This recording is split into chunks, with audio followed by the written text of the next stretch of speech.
on meditation to understand how it affects the body. And he began to find that the mind-body connection dissolves, particularly with the frontal and temporal lobe circuits. It changes them so that you begin to feel expanded. You see, the frontal lobes tend to make you very focused on, details of your environment, what your name is, what you're working on, all of those things. Whereas other parts of the brain allow us to feel beyond time, expansive and transcendent, if you will. So, now there was research showing that religious people, well, okay, no, I don't want to go into that one. Although that's important too, but I want to jump into, since we're on limited time. Pardon me again. Unfortunately, I do not have a cough button here in my studio, so you'll have to bear with me. So this is called distant prayer, also sometimes known as intercessory prayer, geared toward doing something, interrupting a heart attack or accomplishing a healing. And it was studied at Duke and also at a local Veterans Affairs Medical Center. The study was also involved a laboratory called Mantra, which is connected to the noetics.org, which we talk about many times on this show. Mantra stands for Monitoring and Actualization of Noetic Teachings. And it was a prayer study project at Duke. And so let's find out what they found. The goal of prayer therapy is to accomplish healing, but there are a lot of questions about what that means. And so let's take an overview of some of what happened in the study. It took 150 patients that got involved in the pilot study, and they all suffered acute heart disease, and they had all needed emergency angioplasty.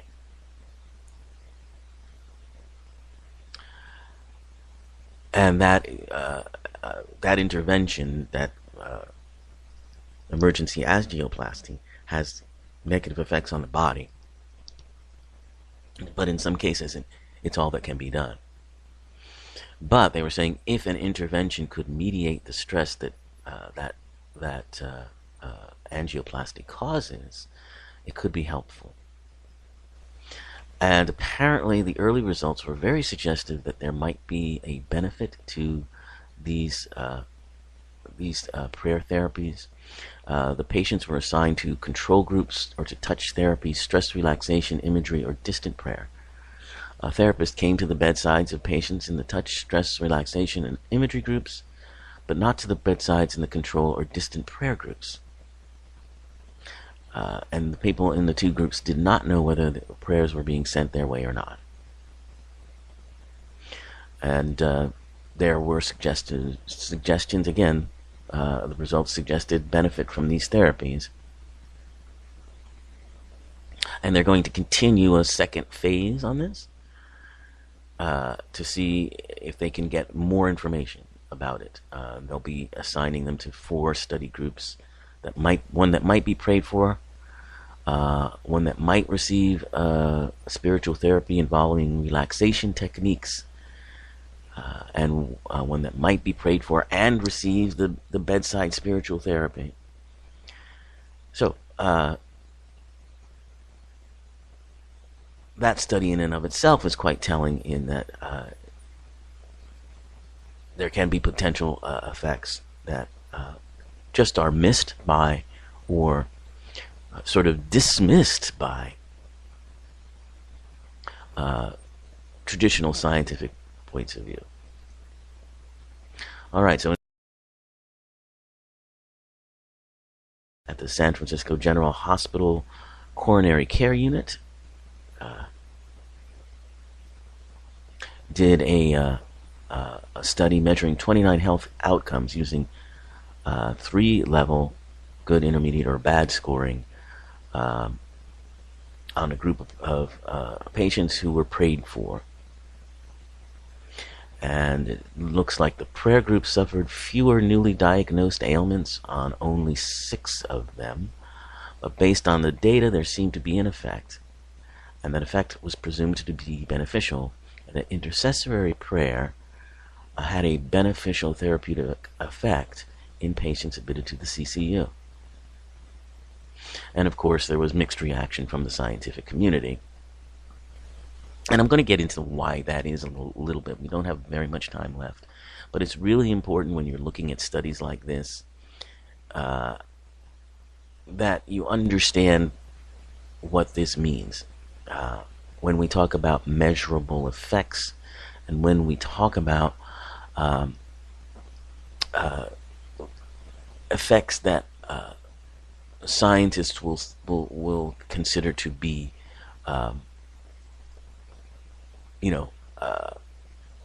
important. The reason why a lot of these studies, when we're studying things like the effects of prayer,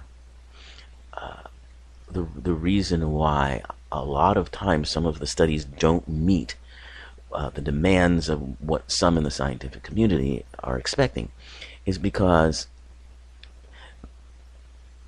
their expectation of proof is at a much higher level because of their own skepticism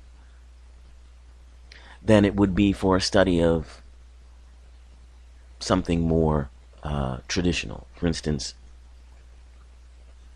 the numbers that you get on a study that looks at the effects of aspirin on heart patients and whether the effects of that are beneficial or not, the numbers they're going to require to say that there's a positive correlation to that, or there's a meaningful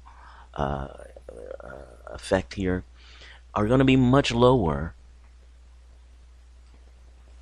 because they're more willing to accept the idea that aspirin will help your heart than they are willing to expect to say that prayer or thoughts will help your heart. So they have they've just raised the bar to a level that is, it's questionable. But let me just continue on here and give you some more of these studies. In a 1999 follow-up of the bird study, it was found that under stricter experimental conditions,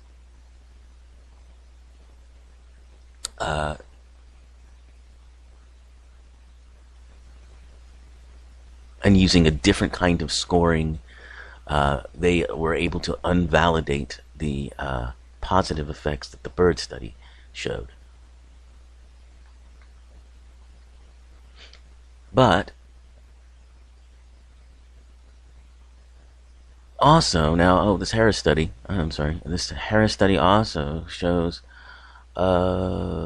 he concluded that supplementary remote blinded intercessory prayer produced a measurable improvement in the medical outcomes of critically ill patients and suggested that prayer be an effective adjunct to standard medical care. But again, they had some trouble using the scores of their data because, again, traditional scientific method, which doesn't really take into account what we now know from quantum physics, often has a difficult time with studies of this nature. Then there was a study by O'Leary, it looks like, on the effect of daily prayers not only for the beneficiaries, but also for those who prayed, and the benefit levels correlated with the belief levels of the prayers and beneficiaries in some cases. And they were studying anxiety and depression. And noted that there were some benefits. In 98, there was a double-blind randomized study of 40 patients with advanced AIDS. And these patients were in category C3, with cell counts below 200, and each had at least one case of AIDS-defining illness. The patients were randomly assigned to receive distant intercessory healing or none at all. The intercession took place by people in different parts of the United States who never had any contact with the patients. This is really interesting. Both patients and physicians were blind to who received and did not receive intercession. And 6 months later, the prayer group had significantly fewer AIDS illnesses, less frequent doctor visits, and fewer days in the hospital. Apparently, the CD4 counts, the cell counts, didn't change between the two groups, but that shouldn't negate the fact that the effect that apparently this has had.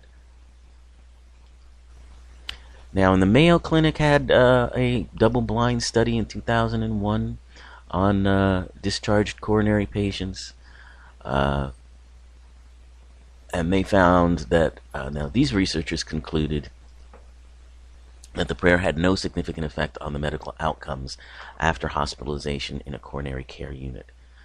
And apparently they put patients into a control group and in a prayer group, and the prayer group received prayers once a week. And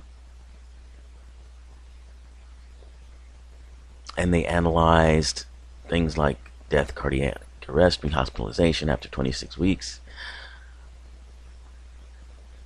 There's just not enough information here to know how they did this study.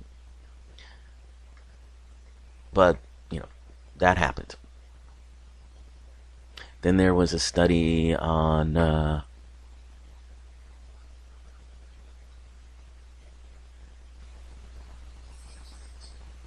retroactive intercessory prayer. Prayers were performed after patients had already left the hospital. All 3,393 patients were those in the hospital between 1990 and 1996, and the prayers were conducted in 2000. Two of the outcomes, length of stay in the hospital and duration of fever, were found to be significantly improved in the intervention group, implying that prayer can even change events in the past. However, the mortality rate was lower in the intervention group, but the difference between the groups was not significant. Remote retroactive intercessory prayer was associated with a shorter stay in hospital and a shorter duration of fever in patients with a bloodstream infection. Fascinating.